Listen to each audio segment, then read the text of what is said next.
I think everybody will agree to this. NPTI has been a very reputed. Very few engineering colleges.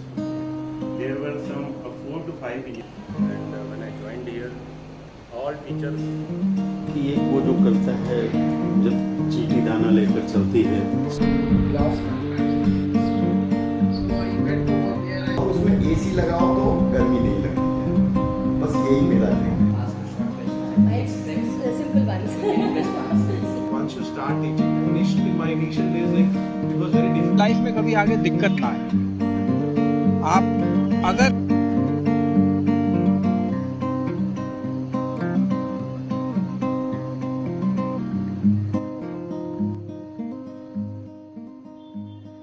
Hello everyone, welcome to this new episode of Off the Records presented to you by Humans of HBTU. Today we have among us respected Dr. Sunil Kumar sir, who is currently serving as DSW of HBTU and also serving as USAC chairman. Welcome sir. Sir, starting I would like to say, अगर आप sir जैसे आपने teaching profession को opt किया, sir उसके पीछे आपकी drive क्या थी, मोटिवेशन क्या थी सर? मैंने टीचिंग लाइन में क्यों आया? हाँ आपका सर। प्रश्न ये है। Yes sir. वास्तविकता ये है कि मैं टीचिंग में नहीं आना चाहता, लेकिन कुछ सर्कमस्टेंस ऐसे हुए कि मैं टीचिंग में आ गया। इनिशियली आई वाज इंटरेस्टेड कि मुझे जो है इंजीनियरिंग सर्विसेज या और एडमिनिस्ट्रेटिव जॉब में जाना है, लेकिन कुछ ऐसा वाकया हुआ एमटेक में कि मुझे एमटेक करना पड़ा और एमटेक करने के दौरान मुझे जो है कुछ थोड़ा सा टीचिंग की तरफ लगाव हुआ और कुछ ऐसे टीचर मिले कि मैं टीचिंग। सर वो इंस्टेंस अगर आप शेयर करना चाहें। मैं शुरू में एमटेक में एडमिशन लिया था आदिशी कुरुक्षेत्र में। कुछ समय के बाद मुझे लगा कि एमटेक मुझे नहीं करना चाहिए and I should concentrate only for the engineering services and other administrative services. लेकिन कुछ ऐसा हुआ वहां पर कि मुझे उसको दोबारा ज्वाइन करना पड़ा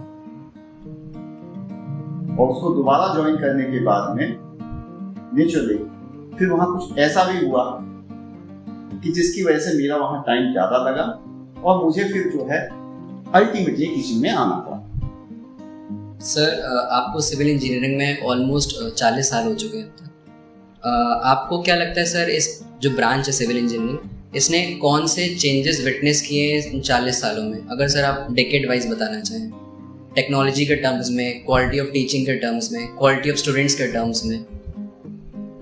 मुझे लगता है कि सिर्फ आप ये 40 साल नहीं, आप यदि देखें कि इंडिपेंडेंस से चले 47 ऑनवर्ड्स चलते हैं, तो जो इंडिया के जो चेंजेस हैं, डेवलपमेंट्स हैं, उसमें कैसे कैसे हुए आप देखेंगे कि जो इनिशियल स्टेजेस हैं उसमें एग्रीकल्चर में सेक्टर में काफ़ी हुआ, उसके बाद आपका इंडस्ट्रियलाइजेशन हुआ, उसके बाद में आपके केमिकल्स भी आए और फाइनली जो है एक ये हुआ कि सर्विस सेक्टर आ गया। जो वो इम्पैक्ट है जो कि नेशनल लेवल पे चेंज हुआ, तो एक समय ऐसी स्थिति थी कि सिविल में नंबर ऑफ स्टूडेंट्स जो हैं वो आपके इनटेक से भी कम हो गए। आपके यहाँ बच्चे ने एडमिशन लिया एंड नेक्स्ट ईयर ही transfer to the other branches. उसके बाद में लेकिन अब जो रिसेंटली क्या है ट्रेंड कि आपका जो है वो नंबर जितने आपकी सीटें पूरी कर जाए, अच्छे बच्चे आपको जरूर। तो ये नेशनल लेवल पे जो चेंज हुआ, जो आपके जॉब प्रोस्पेक्ट्स बढ़े, तो उसका इम्पैक्ट यहाँ पर है। हाँ, लेकिन ये जरूर है कि यदि एकेडमिक्स में हम देखें तो मुझे अभी भी मानना है जो हम एकेडमिक्स में पहले जितने हमारे कोर कोर्सेज होते थे उसमें अब काफी कम हो गए हैं और मुझे ऐसा लगता है कि कोर कोर्सेज कम ज्यादा नहीं करने चाहिए। बेसिक नॉलेज सब्जेक्ट की बच्चे को पूरी होनी चाहिए, ऐसा लगता है। सर अपने अगर आप ग्रेजुएशन या पोस्ट ग्रेजुएशन डेज का कोई ऐसा मेमोरेबल एक्सपीरियंस हम लोग के साथ शेयर करना चाहें, कोई ऐसा वाक्य अगर घटित हुआ आपके साथ? नहीं, ये तो देखिए ऐसा है ना कि 4 साल बीते को 2 साल एमटेक, 6 साल हो गए और 6 साल में बहुत सारी घटनाएं ऐसी होती हैं जो कि आपको मेमोरेबल है। लेकिन नॉर्मली ऐसा होता है कि मेमोरेबल वो रहता है जो कि आपके बुरे पक्ष होते हैं या आपके अच्छे पक्ष होते हैं। यस। अच्छे पक्ष में ये कि हमारी दोस्ती हो गई, हमें कोई जो है किसी ने जो है अप्रिशिएट किया, ये सब होते हैं। और बुरे हमें बहुत ज्यादा रहते हैं कि किसने हमको किसने क्या किया क्या नहीं किया। तो ऐसे दोनों हैं कि जैसे कि बीटेक में हम भी मुर्गा बने होंगे, हमें डांट पड़ी होगी। स्पेशली बीटेक में बहुत एक था कि I did my BTech from Aligarh Muslim University. One language is very important yes and I am from Muzaffarnagar. तो कहीं ना कहीं वो प्रोनाउंसिएशन जो है, जब भी मुझसे पूछा गया कि आप कहाँ से हैं, तो मैंने प्रोनाउंसिएशन अपना मुजफ्फरनगर दिया। तो वहां पे जो जेड का प्रोनाउंसिएशन है वो मुझसे कभी सही नहीं हुआ। तो मुझे टीचर्स ने भी टोका, मुझे साथ के फेलो स्टूडेंट्स ने भी टोका, और स्थिति ये रही कि 4 साल में हम कभी सुधर नहीं पाए। इसी तरह से एमटेक तो मैंने आपको स्टार्टिंग में बताया ही था कि एमटेक में मुझे प्रॉब्लम थी। Actually I left the MTech. कुछ ऐसा हुआ कि वहां पे मेरी अटेंडेंस जैसे बच्चे करते हैं तो उसी तरह से कुछ फोर्स चलती रही। Then the administrator they called me, उन्होंने मुझे बुलाया। उन्होंने पहले मुझे डांटा, उसके बाद उन्होंने कहा कि नहीं आपको यहीं रहना है। देन मैं काफी फेवरेट हो गया वहां का, और ये कंफर्म हो गया था कि मुझे अब फैकल्टी यही बनाना आगे से तो। लेकिन मुझे ऐसा लगने लगा कि तुमको यदि जितना जल्दी हो यहाँ से निकल जाना, क्योंकि ये बेहतर स्थिति नहीं है कि आप यहाँ पर जिन टीचर्स के साथ में आप एज स्टूडेंट काम किए हैं, अब आगे आप उनके साथ में रहें। यदि आपको अपॉर्चुनिटी मिलती है आप दूसरी जगह चलें। Then I left the place and in HBTU I find very, जो काफी उस समय के सीनियर फैकल्टी मेंबर्स थे, they were very good, very cooperative, और उसकी वजह से फिर मैं यहाँ।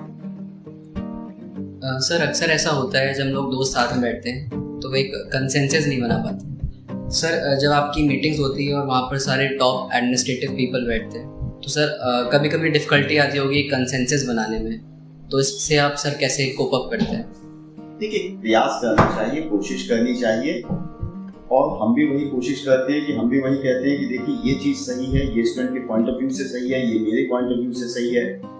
लेकिन कभी कभी ये कंसेंसस में वो नहीं होता है, और आपसे जो है डिफर करते हुए कोई डिसीजन हो जाता है, तो naturally being a part of that consensus I have to defend that decision. तो मुझे उस डिफेंड करना होता है, क्योंकि ये एडमिनिस्ट्रेशन में सबसे जरूरी है कि ये आप बाहर ये नहीं कह सकते मैं ऐसा नहीं चाहता था, ऐसा हो गया। Once a decision has been taken in consensus, so naturally बाहर भी मुझे वही कहना होगा कि ये जो डिसीजन है that is correct। सर आप अपना कोई अब तक का फेवरेट बैच या फेवरेट स्टूडेंट्स बताना चाहें? ये सवाल आपका बहुत अच्छा है। और जो पहला बैच मैंने पढ़ा है वो 1991, और मुझे ध्यान है कि मैंने उसको 3rd ईयर में पढ़ा, या 89 90 मेरा पहला बैच हुआ जिसमें मैंने 3rd ईयर में पढ़ा है, और 1991 we were in the final year। तो ये पहला बैच है, that is my favorite batch. जो पहला बैच है उसके जितने स्टूडेंट्स हैं they are my favorite, including the Balram Upadhyay, Sanjay Chauhan, Sanjeev Kumar Singh. So that is a long list। तो मेरा अब तक का ये मानना है कि सिर्फ ये नहीं कि वो मेरा फेवरेट है, अब तक पूरे HBTU में या झांसी के 33 साल में जो भी मेरे बैचेस निकले हैं उससे बेहतर कोई बैच आया ही नहीं। मतलब ऐसा है कि दूसरे में बैच में स्टूडेंट्स आए हैं जो काफी अच्छे रहे हैं, लेकिन जहां तक बैच की बात है I always praise the batch which was a pass out in 9। Sir आपने बीच में 3 साल सर BIT झांसी में भी पढ़ाया सर, वहाँ का अगर आप एक्सपीरियंस शेयर करना चाहें? झांसी ने मुझे बहुत कुछ दिया। झांसी ने मुझे एडमिनिस्ट्रेटिव जो है रिस्पॉन्सिबिलिटी दिया, क्योंकि 89 से 96 साल बाद HBTU और HBTI, तो वहाँ मेरा जो रोल था वो एकेडमिक्स ज़्यादा था, मैं क्लासेस लेता था। कुछ ऐसा भी हुआ कि मैंने 5 सब्जेक्ट भी पढ़ाए एक सेमेस्टर में, ऐसी सिचुएशन भी मैंने यहाँ पे किया है। लेकिन झांसी में जब मैं गया हूँ तो झांसी में बीइंग ए न्यू कॉलेज तो मुझे काफ़ी एडमिनिस्ट्रेटिव रिस्पॉन्सिबिलिटी दी है। सर यहाँ पर आप currently serving as dean students welfare, तो सर अब तक कोई ऐसा सर इंसिडेंट या वाक्य आया हो जो बहुत डिफिकल्ट रहा टैकल करने के लिए? मुझे लगता है कि जो लास्ट ईयर कोविड फेज में जो फाइनल ईयर का जो एग्जामिनेशन को लेके इशू, यस वो एक सबसे टफेस्ट था, क्योंकि उसमें एक डिसीजन लेना था कि आपको, क्योंकि जो मुझे लगता है ऑड सेमेस्टर एग्जामिनेशन को लेके जो इशू था, यस तो उसमें मेरा रोल, क्योंकि being the dean student welfare काफी इंपॉर्टेंट था, तो वो एक काफी टफेस्ट और चैलेंज भरा मेरा था, जो मुझे लगता है क्या है। Sir, not many of us would be knowing about your family. अगर आप उनके बारे में कुछ बताना चाहें, वो भी सब क्या कर रहे हैं? The family, my wife is there, then I have 2 kids. बड़ी बेटी जो है मैरिज हो गई है, she is associate professor in a private university at Bangalore. और जो मेरे सन इन लॉ हैं, he is also a pass out of HBTU, 2009 के मैकेनिकल के पास आउट में। Then he did his MBA from IIM Calcutta. छोटी बेटी जो है वो उस समय सिविल से ही है, she is doing PhD from HBTU। Sir, हम लोग के कुछ हॉस्टल फ्रेंड्स से ऐसा पता चला कि लाइक दे ऑब्जर्व कि हॉस्टल फीस जो HBTU की है वो कंपैरेटिवली प्राइवेट इंस्टीट्यूशंस के बराबर है, लेकिन उनको ऐसा लगता है कि उनको फैसिलिटीज़ उतनी नहीं मिलती है। तो क्या इंस्टीट्यूशन ऐसे इम्प्रूवमेंट कर सकता है कि उस गैप को ब्रिज कर सके? नहीं, मुझे लगता है कि हॉस्टल फीस तो हमारी उतनी ज़्यादा नहीं है।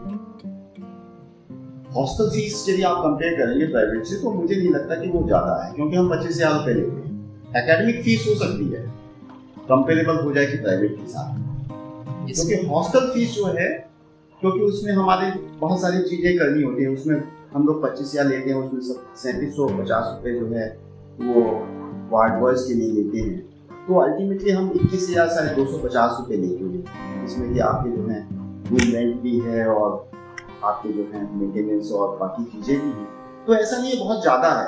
हाँ, ये जरूर मानते हैं चीज़ें इम्प्रूव होनी चाहिए, बेहतर होनी चाहिए, क्योंकि यहाँ पे ये काउंट ज़्यादा नहीं करता कि आप फीस कितनी लेते हैं, यहाँ पे फैसिलिटी आप कितनी दे रहे हैं ये काउंट करता है। हो सकता है कि हम फैसिलिटी टू द सेटिस्फेक्शन नहीं दे रहे हैं, तो उसका कोशिश होनी चाहिए।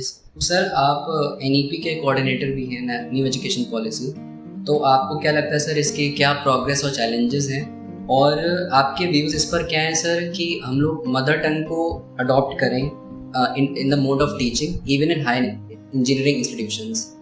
क्या ये संभव है सर, और आपके इसमें क्या विचार? नहीं, इसमें आपको ये समझना होगा कि NEP की आवश्यकता है, यानी कि जो पुरानी हमारी पॉलिसी थी उसमें कुछ कमी रही हो, तो पर्पस ये है कि NEP का उस कमी को दूर करना है और उसको इम्प्लीमेंट करना। तो बीइंग द कोऑर्डिनेटर वही हम लोग कर रहे हैं कि जो पुराने सिस्टम में कमियां थी उनको दूर करें, और जो NEP में उसका मैंडेट है, जो उसकी डिमांड है, उसको फुलफिल करें। तो इसको हम 2022-23 से BTech लेवल में इम्प्लीमेंट करें। जैसे उसने कहा कि आपने एंट्री और एग्जिट के लिए प्रोविजन किया है, तो उसको ध्यान में रख के हम फर्स्ट ईयर से ये चेंज कर रहे हैं कि फर्स्ट ईयर के बाद में एक सर्टिफिकेट उसको दें।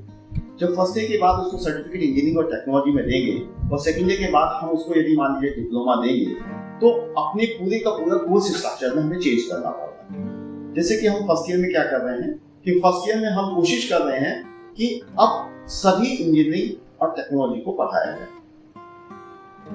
तो ये कोशिश की है हमने। सिविल इंजीनियरिंग भी पढ़ाएंगे, उसमें इलेक्ट्रिकल भी पढ़ाएंगे, इलेक्ट्रॉनिक्स भी, मैकेनिकल भी, chemical engineering, chemical technology, like this. तो सारे बच्चे जो हैं वो पढ़ेंगे, और in case if someone wants to leave, तो उसको हम सर्टिफिकेट इन दिस इंजीनियरिंग और टेक्नोलॉजी उसको दे देंगे।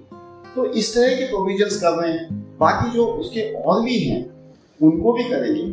और यहाँ तक ये लैंग्वेज की बात है, अभी तो नहीं, हाँ, लेकिन आने वाले समय में इसको करना होगा, क्योंकि उसको करने से पहले आवश्यक है कि आपके बुक्स और लिटरेचर अवेलेबल होनी चाहिए। ठीक है, क्योंकि पढ़ाया तो जा सकता है, लेकिन कंटेंट आपको जो है उसी में मिल जाना चाहिए। लेकिन आने वाले डिस्टेंस लॉन्ग प्रोसेस हो सकता है कि इन फ्यूचर इट विल।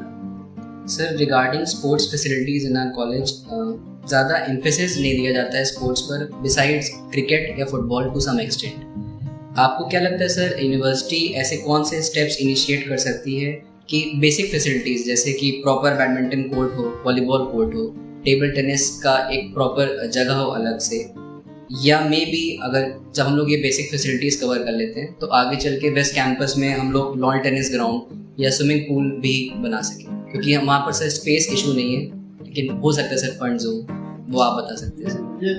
नहीं, मैं इससे एग्री करता हूँ कि स्पोर्ट्स फैसिलिटी जो हैं, लेकिन अब क्योंकि बीइंग ए यूनिवर्सिटी उस लेवल की नहीं। यस, हम हो सकता है कह सकते हैं कि इंस्टीट्यूट लेवल के लिए ठीक है, लेकिन यूनिवर्सिटी, अब आपको यूनिवर्सिटी लेवल पे रिप्रेजेंट भी करना है, पार्टिसिपेट भी करना है और जीतना भी। यस, तो उसके लिए आपके पास इंफ्रास्ट्रक्चर उसी लेवल का होना चाहिए। Then only you can produce the better. आपकी जो भी एथलीट्स हों या जो भी हों, स्पोर्ट्स पर्सन हो, वो तभी आप होंगे। उसमें अभी बहुत करने की गुंजाइश है। इसमें जो है मुझे लगता है कि हमारे एडमिनिस्ट्रेशन को भी और शासन स्तर पर भी हमें प्रयास करना चाहिए कि हमें फंड्स मिलें, और ये तो बहुत बेसिक नीड है, ये जरूर होनी चाहिए। इसमें अभी बहुत गुंजाइश है, आपकी बात से सहमत है, और इसमें अभी बहुत कुछ होना चाहिए। इसमें मैन पावर भी चाहिए, फैसिलिटी भी चाहिए। Welcome to rapid fire round. पहला सवाल है सर, आपके फेवरेट बॉलीवुड एक्टर कौन है? देखिए, बहुत मूवी तो देखता नहीं, और जब मूवी देखता था तो उस समय कभी याद नहीं। नॉर्मली जो है, जब हम लोग स्टूडेंट हुआ करते तो हमारे पास बहुत सारी चीजें एंटरटेनमेंट के लिए नहीं होती, तो उस समय हम मूवी देखा करते थे। लेकिन जैसे हिंदुस्तान में काफी लोग लाइक करते हैं, ऐसे हम भी वही करते हैं। हमें अभी भी अमिताभ बच्चन तब भी अच्छा लगते थे, और आज जब कौन बनेगा करोड़पति के सेट पे देखते हैं तब भी अच्छे लगते हैं। और हम हमेशा कहते हैं कि इनका रिप्लेसमेंट नहीं। He is a magnanimous superstar. जब ये हटेंगे, मैं आज भी कहता हूँ कि कौन बनेगा करोड़पति से, तो कौन आएगा, वो कैसे करेगा? I am always having the doubts. Yes sir. Recent Bollywood movie जो आपने देखी हो? रीसेंट मूवी जो मैंने देखी, मैं तो देखा बहुत कम। हाँ, एक अभी मैंने मूवी देखी है, वो मुझे पसंद आई थी। वो कुत्ते के ऊपर थी, चार्ली कुछ था उसका नाम, 007 या यस, बहुत पसंद था। नहीं, मैंने उसको डेड स्क्वायर में देखा था, उसको अभी 2-3 महीने पहले देखा। That was a very good movie, a very positive movie. मुझे ऐसा लगा कि ये मूवी जैसे सबको देखी। सर हम सब जानते हैं बहुत सिंप्लिसिटी का जीवन जीते हैं, सादगी का जीवन जीते हैं, लेकिन सर आपके अगर कोई ड्रीम कार या बाइक रही हो जो आपके बचपन में कभी मन किया हो कि इसको खरीदेंगे या इसको चलाएंगे? ऐसा कुछ नहीं है, मतलब ऐसा होना चाहिए, गाड़ी होनी चाहिए 4 पहिए की हो तो एक्सीडेंट कम करती है, और उसमें एसी लगाओ तो गर्मी नहीं लगती। बस यही मेरा ड्रीम है। मतलब मोटरसाइकिल मुझे बिल्कुल पसंद नहीं है। पहले स्कूटर पे चलता था, 2-4 बार एक्सीडेंट हुआ तो लगा कि गाड़ी होनी चाहिए। तो गाड़ी जो है 4 व्हीलर होना चाहिए, क्योंकि आपके लिए इट डिपेंड्स कि आप अकेले जा रहे हैं, फैमिली के साथ जा रहे हैं। यस, तो इस चीज का फर्क पड़ता है। If I am coming alone to the college तो मुझे कुछ नहीं चाहिए। हाँ, if I am going on a trip तो उस पर डिपेंड करता है कि आप कहाँ जा रहे हो, कितनी दूर जा रहे हो। और उसको मैं हमेशा जो है टैक्सी को पसंद करता हूँ। मैं अपनी पर्सनल व्हीकल नहीं पसंद करता, क्योंकि मुझे ड्राइविंग बहुत पसंद है। सर आपकी favourite vacation destination? Vacation destination normally मैं जो है थोड़ा धार्मिक हुआ, तो मुझे मंदिरों का जहां हो उसके साथ में एसोसिएट करके जाना सब जगह पसंद है। और अदरवाइज मुझे सब पसंद है, पहाड़ भी पसंद है, समुद्र भी पसंद है, everything I like. But as per the if you सिर्फ डेस्टिनेशन की बात करें तो केरला मुझे जाना है। Kerala I like. Yes sir, आपका फेवरेट टीवी शो या news channel? TV show and news channel. Yes, जहाँ तक टीवी शो है, मैं नॉर्मली जो है ये जो धारावाहिक वगैरह आते हैं उनको तो नहीं देखता। हाँ, रियलिटी शो में सब देखता हूँ। मतलब रियलिटी शो में ऐसा नहीं है कि वो जो है वो किसी एज ग्रुप के साथ में। मैं बिग बॉस भी लाइक करता हूँ, मैं सब चीजें देखता हूँ जिसमें कि मेरा दिमाग नहीं लगता है। मतलब my philosophy simple, it should be entertaining बाकी कुछ नहीं है, चाहे वो खतरों का खिलाड़ी और डांस हो, इस तरह के जितने हों, मतलब इन सब में मैं सिर्फ अपना जब डिनर लेता हूँ उस समय इसको देखता हूँ, तो जो उस समय चल रहा होता है उसको देखता हूँ, दैट्स ऑल। न्यूज़ में भी ऐसा है कि न्यूज़ में कोई ऐसा न्यूज़ चैनल का नहीं है। हाँ, जब कभी देखता हूँ तो मैं दो ही ज़्यादा देखता हूँ, मतलब मैं चेंज करता रहता हूँ, जैसे NDTV में देखता हूँ या ये जो है ABP जो है इसको। आप सर राइट विंग और लेफ्ट विंग बैलेंस करके चलते हैं? ऐसा नहीं है, वो एक्चुअली प्रोग्राम कैसे, सुबह मैं योगा करता हूँ तो इंडिया टीवी मैं इसमें क्या है कि मेरा समय है, उसमें वैष्णो देवी की पूजा आती है सुबह से, मैं उसको देखता हूँ। उसके बाद में जो समय मान लीजिए मेरा योगासन चल रहा है तो मेरा टीवी चल रहा है, तो वो ABP पे चल जाता है। शाम को यदि इस तरह की सिचुएशन आती है तो NDTV चल जाता है, मैं उसको चैनल को चेंज नहीं करता। उसको मैं ये नहीं है कि जो है मैं उसको देखने के लिए कर रहा हूँ, I am doing some other work, और वो बस मुझे इंफॉर्मेशन देना है, दैट्स ऑल। यस सर, अभी आपको अगर कोई मौका दिया जाए या चांस दिया जाए किसी और की जिंदगी जीने का, या आप किसी को आइडलाइज करते हो, तो वो किसकी होगी और क्यों होगी सर? मुझे लगता है कि जो है once I join this university और कॉलेज, तो मुझे यहाँ पे जो है प्रोफेसर CSK राव मिले, तो प्रोफेसर सिविल इंजीनियरिंग के बाद में डायरेक्टर भी हुए, और मुझे वो बहुत पसंद आया, और मुझे लगता है कि मैंने काफी कुछ उनसे सीखा भी है और उनको फॉलो भी किया। हाँ, ये मैं मानता हूँ कि मैं उतना नहीं कर पाया, तो इससे आप ये मान सकते हैं कि वो कितने बेहतर रहे हों। तो मतलब he is the main person जो मैं टीचिंग में भी, क्योंकि मैंने उस समय जब यहाँ ज्वाइन किया था तो मैं ये कंटिन्यू करने के लिए नहीं आया, लेकिन once I came in contact with professor CSK Rao, तो मुझे लगा कि ये आदमी इतना महान है, इतना इसको नॉलेज है, and he is also very fond of HBTU and Kanpur से। तो सर अभी क्या कर रहे हैं? नहीं, he is no more, only this year he expired. Otherwise उन्होंने जो है बीटेक किया था अपना आंध्रा से, देन एमटेक इनिशियल डेज में इन्होंने किया IIT कानपुर से, देन यूनिवर्सिटी ऑफ शेफील्ड से उन्होंने PhD किया, एंड रिसर्च में मुझे नहीं लगता कि HBTU में इंजीनियरिंग में उनसे कोई बेहतर आज तक आया हो, and such a simple person. तो मेरे ऊपर जो कुछ है वो उन्हीं का है कृपा, फिर मैंने उनको ही गुरु बना लिया और अपनी PhD भी उन्हीं के अंदर में करी। मैंने सोचना ही बंद कर दिया कि तुम्हें कहीं जाना है या PhD भी कहीं बाहर से करनी इसको। सो यदि मुझे बनना होगा, और मैं काफी कुछ उनको फॉलो करता भी, तो मुझे जो है माय टीचर आई ऑलवेज, बल्कि मैं नहीं, मुझे लगता है कि उनको जिन्होंने भी पढ़ाया होगा वो मेरी इस बात से सहमत भी। यस सर, आपके फेवरेट सिंगर और song? Favourite singer and song, गाना मैं बहुत सुनता नहीं, क्योंकि गाना एक तरह से मैं सुनता ही नहीं, जो सिर्फ रियलिटी शो में आते हैं मैं उन्हीं को सुनता हूँ। हाँ, ये जो है कि क्योंकि पूजा पाठ करता हूँ, तो जो पूजा पाठ से संबंधित गाने हैं मैं सिर्फ उन्हीं को सुनता हूँ, और उसमें कोई बड़े नाम नहीं। सर, आपके कॉलेज में बेस्ट फ्रेंड्स कौन है जिनके साथ आपको रहना है, या आप साथ में खाते हो या साथ में बातें करते हो? लगता है कि मेरे सभी फ्रेंड हैं, ऐसा मुझे महसूस होता है। और यदि मुझे ऐसा नहीं है कि मैं सिर्फ जो है, यदि कोई वोटिंग मशीन होती तो मुझे ऐसी फीलिंग है कि चाहे वो फैकल्टी हो चाहे स्टाफ हो,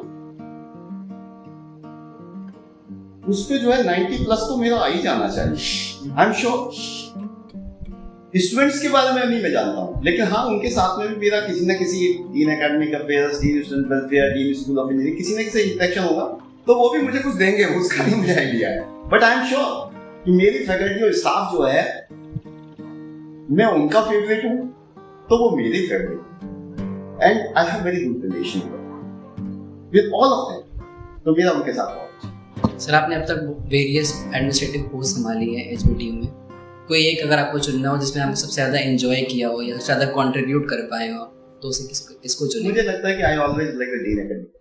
DA DA इज द एक ऐसी पोजीशन है जिसमें कि जो है आप काफी एकेडमिक्स के संबंध में, क्योंकि बीइंग द एकेडमिक्स तो वो आप उसमें ज्यादा अच्छा कर पाते हैं। और मुझे लगता है कि 3 बार वहाँ हूँ मैं डीन एकेडमिक अफेयर, तो उसमें टफ है, मुश्किल है, लेकिन क्योंकि एडमिशन भी है तो एक अच्छा मुझे लगता है। That is sir, civil engineering के अलावा अगर आपको मौका मिलता कि कोई और ब्रांच पढ़ने का या पढ़ाने का, तो आप किसको चुनते? मुझे लगता है कि देखिए 1-2 सवाल हैं पढ़ने और पढ़ाने में। यस। दोनों के अलग अलग आंसर। जहां तक पढ़ने की बात होती तो शायद मैं मैकेनिकल की कुछ कोर्सेज पढ़ना, जहां तक पढ़ाने की बात होती तो मैं केमिस्ट्री को पढ़ना, क्योंकि मैंने एक बार यहाँ पे एमटेक में एनवायरमेंटल जो हमारे इंजीनियरिंग चलता है उसमें पढ़ाया था, तो मुझे लगा ये अच्छा कोर्स है। उसमें एक ECM कोर्स चलता है, वो मुझे एक बार दे दिया गया, मैंने उसको 1-2 साल पढ़ाया, और पढ़ाते हुए मुझे लगा कि मेरे कोर्स टफ हैं, उनका कोर्स आसान है, और यदि वही बार बार पढ़ाना है तो मैंने कहा it is much more easy for me, तो मेरे को ऐसा लगा कि केमिस्ट्री पढ़ाना आसान है। सर, आप अपने फ्री टाइम पे या वीकेंड्स पे क्या करना पसंद करते हैं? बेटा मेरा जो है ना बहुत डिसिप्लिन लाइफ में जीता हूँ, और मुझे लगता है कि जो मेरा सबसे इम्पोर्टेंट जो है वो टाइम मैनेजमेंट, क्योंकि मैं बहुत सारे काम करता हूँ और मैं सभी के लिए मतलब रिस्पॉन्सिबल, तो चाहे वो टीचिंग हो, चाहे एडमिनिस्ट्रेशन हो, चाहे मेरा कंसल्टेंसी वर्क हो, या मेरी फैमिली और मेरी सोशल लाइफ। तो मेरा सुबह 6 बजे से रात के 11 बजे तक का बिल्कुल 11:30 तक बिल्कुल सेट रूटीन। मैं जो है वही, बस उसमें चेंजेस हो जाते हैं उस रूटीन में, लेकिन वो फिक्स, चाहे वो वेकेशन हो चाहे संडे हो। जैसे कि मान लीजिए कि वर्किंग डेज है तो ये यूनिवर्सिटी और कॉलेज और टीचिंग है, यदि सैटरडे संडे है तो वो पार्ट यदि फैमिली या कंसल्टेंसी है, लेकिन रूटीन वही है, उठने में यही है, पूजा योगा जो सारी एक्टिविटी है वो वही है, सिर्फ जो है उस स्लॉट में चेंज हो जाएगा। ये स्लॉट जो है 10 से 5 का जो HVTU के नाम था, उस वेकेशन और हॉलीडे के नाम, वो जो है उसमें थोड़ा सा चेंज हो जाएगा कि वो आज कंसल्टेंसी का इस तरह से चेंज हो जाएगा। Sir, last question rapid fire का, आपके सर रिटायरमेंट प्लान्स क्या है, आपने अगर सोचे हो तो? अभी तक मैंने कुछ सोचा नहीं है, वैसे आराम करना था। मुझे ऐसा लगता है कि पिछले 30-35 साल की जो यहाँ की सर्विस है उसमें एडमिनिस्ट्रेटिव काम काफी किए हैं, कंसल्टेंसी भी बहुत की है, टीचिंग मुझे पसंद है इसलिए वो भी की है, तो कुल मिला के यही समझ में आता है कि शायद सब कुछ किया है, शायद फैमिली को उतना समय नहीं दे पाया, मतलब फैमिली कभी कहेगी नहीं आपसे, यस, और आपको भी नहीं मिला तो आप भी नहीं कुछ कर पाए। तो नाउ रिटायरमेंट के बाद मुझे लगता है कि अब फैमिली के साथ में रहना चाहिए और फैमिली को टाइम देना चाहिए, क्योंकि अब आपके पास में बहुत समय नहीं होता, तो आपको वही करना चाहिए। सर, एट द एंड हम लोग को ऐसा लगता है कि हम लोग सर मोस्टली उन चीज़ों से अनसेटिस्फाइड रहते हैं जो हमारे पास नहीं होती हैं, बशर्ते उन चीज़ों से कि जो हम लोग को नहीं मिली होती, हम लोग उसकी अपेक्षा करते हैं, उसको चाहते हैं। इस कॉन्टेक्स्ट में सर आप यहाँ के स्टूडेंट से कोई मैसेज शेयर करना चाहें या हमारे एलुमनाई को कोई स्पेशल मैसेज देना चाहें? देखिए यहाँ पर ये है कि जो आपने बहुत सारे प्रश्न किए उसके उत्तर यहाँ होने चाहिए। जो एक्सपेक्टेशन एलुमनाई से है, जो एक्सपेक्टेशन हमारे स्टूडेंट्स से, और मुझे लगता है कि ज्यादा एक्सपेक्टेशन हमारे स्टूडेंट्स से। एलुमनाई ने अपनी पोजीशन ली, वो कहीं ना कहीं कंट्रीब्यूट कर रहे हैं, लेकिन सबसे ज्यादा जरूरी है कि जो ये जनरेशन है, ये आने वाली जनरेशन, इनको जो है HVTU को ऊपर ले जाना, और जो कि बहुत मुश्किल काम, मतलब सपने देखने बंद करने होंगे, हकीकत में जाना होगा। क्योंकि आप देख लीजिए कि NIRF में हम कहां पर हैं। यस। और यदि आप NIRF ना भी देखें तो भी आप दूसरे कॉलेज अपने कॉलेज को जब कंपेयर करते हैं तो समझ में आ जाता है कि हम कई जगह पिछड़ रहे हैं। हमारे पास में पॉजिटिव क्या है और हमारे पास नेगेटिव क्या है, तो ये जो गैप है इसको फिलअप करने की आवश्यकता है। कहीं ना कहीं सोसाइटी में जो इफेक्ट आया है वो यहाँ भी आया है। नंबर्स बढ़े हैं लेकिन क्वालिटी नहीं बढ़ी। तो वो क्वालिटी टीचर जो है वो हमें चाहिए, क्वालिटी स्टूडेंट्स चाहिए, तभी ये आगे बढ़ेगा और इसके लिए सबका मिलजुल कर प्रयास